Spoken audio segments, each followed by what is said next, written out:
j'ai un bon souvenir de ce trophée. Je crois qu'avant tout, je suis revenue reboostée parce qu'on fait des belles rencontres, on échange, on se rend compte que nos doutes sont partagés. Voilà, donc on revient un petit peu avec plein d'énergie, on a envie de mettre en œuvre des projets, et puis aussi on fait du réseau, on fait un peu de business, donc c'est bien. Souvent les femmes manquent de confiance en elles, elles n'osent pas forcément y aller, elles n'osent pas forcément, elles se disent qu'elles ne sont pas capables ou elles se mettent...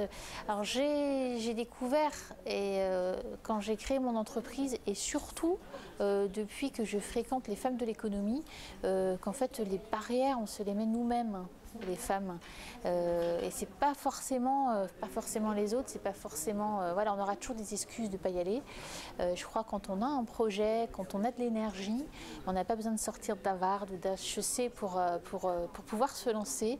Voilà, il faut savoir s'entourer, il faut s'entourer pour bien construire son projet, et puis ensuite voilà, aller voir les gens, aller voir les partenaires, aller voir d'autres entreprises, s'entourer et y aller, quoi. Le message, c'est de ne pas avoir peur d'y aller, quitte à se tromper.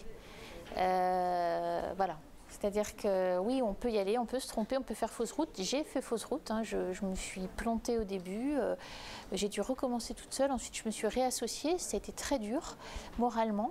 Mais aujourd'hui, je me demande où j'ai eu l'énergie de le faire, mais c'est parce que j'y croyais à mon projet et après, l'avenir m'a confortée dans ma décision. Mais il ne faut pas avoir peur de l'échec.